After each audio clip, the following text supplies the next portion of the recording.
عليكم ورحمة الله وبركاته. الحمد لله رب العالمين والصلاة والسلام على أشرف المرسلين سيدنا محمد صلى الله عليه وسلم وآله وصحبه أجمعين. Thanks and glorification belong to Almighty Allah.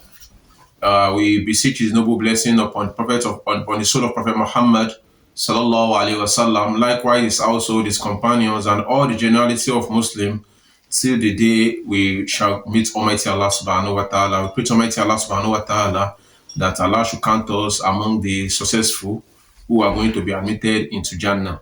Inshallah, we shall continue on another episode of Al-Iman bil Qadar.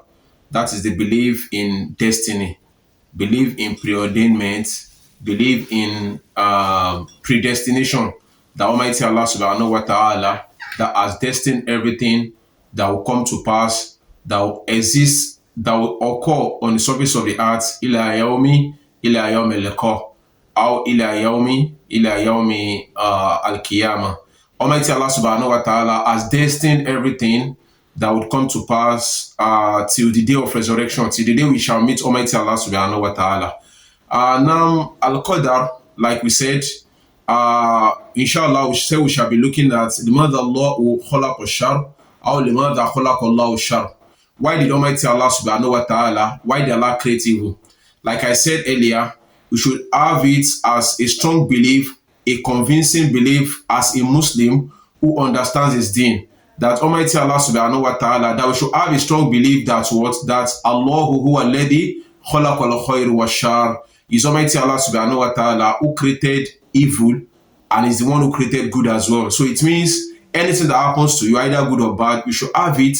You should believe strongly that Almighty Allah subhanahu wa ta'ala is the one who is in control. We should not have another belief. When you start having some belief, so many people now in this present time, when they are being inflicted with something, when they are being inflicted with any sufferings, any trials, any calamity, they believe somebody else is behind it. Yes, somebody else could be behind it, but you should still have it in your mind as a strong belief that being a Muslim, that everything happens with the concept of Almighty Allah subhanahu wa ta'ala. Now, if somebody decides to harm you either physically or spiritually, if Almighty Allah subhanahu wa ta'ala has not destined that such thing will meet you, the person will continue to try, and he will never be able to work, he will never be able to attack you. Because Almighty Allah subhanahu wa ta'ala has placed some angels who would always protect us every 24 hours. Allah said in the Quran, Allah said, Lahu ma'akibatu min bayni yadayhi wa min khalifihi yahfadhuna min amri Allah. Allah said, we have some angels that are in succession. It means they take turns, they run shifts, they protect us. So we have some angels that protect us during the day, and at the night time, the angels of the night also take over from them. So they continue to protect us. So anybody that has decided to harm us in any way, if Allah has not destined that it is part of the Qadar, if it's not part of the Qadar of Almighty Allah, they will never be successful with it. So it means those angels will kick it away. When they are trying to strike you, even when they are trying to strike you spiritually, these angels will still push it away. But anything that Almighty Allah subhanahu wa ta'ala has destined, that such thing will meet you, and somebody is trying to inflict you with this, the angels will step aside so that the thing will be able to work. The arrow will be able to reach you. So it means because of what Almighty Allah subhanahu wa ta'ala Allah has destined. So now we say limadha Allahu khalaqa shar. Al-Imam Ahmad bin Hanbal, he was asked about Qadar. Su'ila al-Imam Ahmad bin Hanbal an al-Qadar. Faqal al-Qadar huwa qudratullah. He was asked about Qadar, that Imam Ahmad bin Hanbal, tell us about Qadar. Imam Ahmad bin Hanbal said, what is known as Qadar is what? Is Qudratullah, is the power of Almighty Allah subhanahu wa ta'ala. So it means if you disbelieve in Qadar, if you do not believe in destiny, then automatically you are what? You are denying the power of Almighty Allah subhanahu wa ta'ala. It means you are putting limits to the power of Almighty Allah. So it means you are telling Allah that you are able to do some things, but there are still some things that you are not able to do. That is just the meaning. We pray to Almighty Allah that Allah should rectify our affairs. So now we are asking a question that limadha Allahu khalaqa shar. Why did Allah create evil? Inshallah we explain it. But before we go there, we must have at the back of our mind a strong iman that innal insan lahu ikhtiyar. A human being, he has what? He has a free will. Yani lahu al-ikhtiyar wal mashiyah. He has a free will to do anything, whatever he likes. If somebody says, if anything we do, it is by the ordainment of Almighty Allah subhanahu wa ta'ala, and as a result of that, the person starts fornicating, he starts drinking alcohol, no. Almighty Allah has given us, He has given us the free will to do whatever thing we like. It's not Almighty Allah that has destined you to go in that way. If you go in a wrong way, then Almighty Allah is going to question you about it. He is going to torment you about it. And Allah said in so many places, we have so many evidence for it in the Quran, where Allah said, فَمَنْ شَاءَ اتَّخَذَ إِلَىٰ رَبِّهِ مَآبًا. So that sha'a that Allah said, so it means He has given us the free will to decide whatever thing we like. Now somebody might decide that, okay, I want to continue to worship Allah. I don't want to, I want to try as much as possible to stay clear of sin. It is by what? It is what you have wished. But don't forget, وَمَا تَشَاءُونَ إِلَّا أَن يَشَاءَ اللَّهُ رَبُّ الْعَالَمِينَ. You will never be able to achieve such thing except with the will of Almighty Allah subhanahu wa ta'ala. But Almighty Allah is still giving you what? Free will. Because if Allah has not given us free will, so it means He is the one who is compelling us to do some things, and He's still tormenting us. Then that is wrongdoing. That is oppression. And Allah is not, la yadhlimu ahadan. Allah will never wrong anybody. He will never oppress anybody. Why would somebody tell you that? Why would somebody compel you, like the Jabariya, their leader being Jabun Safwan? They were saying that innal insan majburun ala fi'lihi fima ya'khudhu wa yada. They said human being is being compelled to, Allah has compelled him to do whatever he has done. Mimma yada'u wa mimma ya'khudh, from what he has taken and from what he has left. If you have taken something, it's by the will of Almighty Allah. So if you have drank alcohol now, it's by the will of Allah. If you have fornicated, it's by the will of Allah. If you have commit shirk, it's by the will of Almighty Allah subhanahu wa ta'ala. You want to be like the mushrikun, the non-believers who said, Law sha'Allahu ma ashrakna wala aba'una. They say if Allah had willed, we wouldn't have what? We wouldn't have associated partner with Almighty Allah. Even our fathers, our forefathers, they wouldn't have done that. But it is the will of Almighty Allah subhanahu wa ta'ala. No. Innal insan lahu al-mashi'a wa lahu al-ikhtiyar. Human being has been given the free will to do whatever thing he likes. So it is your free will that will make you to decide whatever. Somebody say, I want to fornicate now. You can go ahead to fornicate. It's not Allah that will compel you to fornicate. The question you need to ask yourself is that, okay, I want to fornicate now. Why are other people not fornicating? If I decide I want to abandon, I don't want to observe Salat again, why are other people observing it? That is the question you need to ask yourself. Okay, I decide I want to be giving zakat every year. I have some other people that are rich, but they are not paying their zakat. So does it mean that for me to have been giving it, does it mean that it's Almighty Allah that compel me to pay my zakat? No. Almighty Allah has given us free will. Do whatever. Imalu ma shi'tum fasayara Allahu amalak. Allah said, do whatever thing you like. He sees what you do. Now, the question we need to ask ourselves now is, why did Allah create evil? Now, before we go there, like I said, we need to cite some examples so that we understand what the evil is all about. Now, we talk of evil. We can give several examples.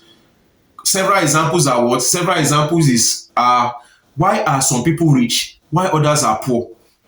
Why are some people physically challenged? Why some people are what? They are physically okay. Why are some people having mental health challenges? Why some people are what? They are very healthy. Why are some people born to be deaf and dumb? Why some people are what? Why some people can talk and they can hear? Why are some people doing all forms of odd job? Why some people are doing what they are doing, professional jobs? Why are some people why is it possible for somebody that is just 15 years old, 20 years old, the person is that people are of 20 years old, 15 years, they are dying? And somebody that has just died now said that this person is just 20 years old, 18 years old, and he has died. But we have some elderly men there, they are 70, 80 years, and they are still very healthy, they are still living, they are okay. Even some, they have clocked 9900, and they are still okay, they are still alive. Why is Allah doing like that? Why is it that He's killing, He's taking the soul of the youngsters, and is now what? He's now preserving the soul of the elderly people? These are what somebody would think that you said something is destiny, and this is what made these people the Qadariya. The person who initiated it, known as Fawzan from Iraq, he thought about it. Kana Nasraniyan fa aslama thumma tanasara. So this Fawzan was once a Christian, and after that he accepted Islam. And after accepting Islam, shortly after, he hesitated again and became a Christian again. He was the first person that denied Qadar. And from then, we also have some Ma'bad al-Juhani also took from him. And from there, we had so many other people like Wasil ibn Atta, and all of them like Amr ibn Ubaid and the likes. So they also accepted that notion that there is no destiny. Why would some people are dying? Why some people are alive? Some people are suffering, some are enjoying. Some people are stinkingly rich. They can spend 5 million naira just for a trip, just for them to go for a 3 day trip. While some people struggle to afford just a daily meal. And you said Almighty Allah is just, and you are talking about what? And you are talking about Ashar. You are talking about Allah is the one who created evil and good. That is the question we need to ask. So why are these things happening? Now we need to be very careful when it comes to destiny, when it comes to Qadar. We should try as much as possible to stay clear of some things. And the Prophet sallallahu alaihi wasallam said in an authentic hadith. So the Prophet sallallahu alaihi wasallam said, "There is no one amongst you except that his place in the fire has been written, and also his place in the Jannah has been written." So it means whoever is being destined to enter into the fire will be admitted into fire. Whoever is being destined to enter into into Jannah, in the paradise, the person will enter paradise. A good example: one day a small boy died during the lifetime of Prophet Muhammad sallallahu alaihi wasallam. So say that to Aisha now said, "Usfurun min asafir al-Jannah." This is just a bird from the flocks of bird in Jannah. So it means Aisha is confirming that this boy is definitely going to Jannah. He said, "Laysa lahu ma'asiyah." The boy does not even have any sin on him, just a very small boy. How little he is, and now he's dead. So it means he's going to enter Jannah. The Prophet ﷺ said, "Oh, our Aisha, you Aisha, why not look for something else to say? Inna Allah qad khalaqa lil jannati ahlan wa khalaqa lin nari ahlan." For the boy to have died at a very young age does not mean he's going to enter paradise. That's what the Prophet ﷺ was confirming to say that to Aisha. Allah has created both, either Jannah or Nar. We are definitely, somebody will end up in Jannah, another person will end up in Nar. So now Almighty, the Prophet ﷺ said, every one of us, they have written for us our final abode. Either we are going to land in paradise, or we are going to land in what? We are going to land in the fire. So now the day Prophet ﷺ said it, the Sahaba radiallahu anhum, may Allah be pleased with them, they asked the Prophet, "Oh, Ya Rasulallah, afanatakilu ala kitabina wa nada'u al-amal." O Prophet of Allah, should we now depend on what has been written for us? Now I'm worshiping Allah. Why should I be stressing myself? I know that Almighty Allah subhanahu wa ta'ala has destined, either I go into Jannah or I go into fire. So why am I stressing myself? Do I need to observe Salat? Do I need to fast in the month of Ramadan? Do I need to go for Hajj? Do I need to pay Zakah? Do I need to stand up and do Qiyamul Layl? Do I need to give Sadaqah? If Allah has destined I'm going to enter paradise, then why do I need to stress myself?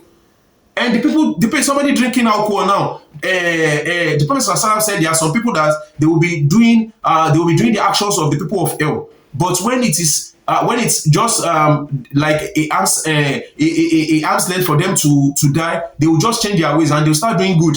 So somebody will now say, "Why can't I be fornicating? Allah has risen for me with my final abode." So this was the understanding of the Sahaba. Now look at the Qadar. Afanatakina la kitabina wa nada'u al-amal. Should we depend on that and abandon deeds? We should not stress ourselves. We should forgo all the work we are talking about. Not Salah, nothing. Prophet ﷺ said, "No, don't do that. Every one of you will be made. It will be made easy for each and every one of you to do what Almighty Allah subhanahu wa ta'ala has destined for him." So it means if Allah has created you for Jannah, everything that will drive you towards Jannah, Allah will make it easy for you. So if you are watching me today and you are one of those who Allah has bestowed to observe 5 daily Salat, to stand up in the night, to do Qiyamul Layl, to fast in the month of Ramadan, also do some nawafil of fasting, you engage in all forms of good deeds, you distance yourself from the sins from committing sin, and some other good deeds like that, congratulations to you. Almighty Allah has bestowed you what He has bestowed you with goodness. And the person who Allah has destined hellfire for, Allah will also make it easy for him to do all forms of deeds that will move him, that will make him to land finally into fire. Now the question now is that what is the question? Why has Allah done that? Why did He create some people to be in fire and some people into the paradise. So inshallah, in the next episode, we explain pretty much for my Allah that Allah should expire our fears. أقول قولي هذا وأستغفر الله لي ولكم سبحانك اللهم وبحمدك أشهد أن لا إله إلا أنت أستغفرك وأتوب إليك. السلام عليكم ورحمة الله وبركاته.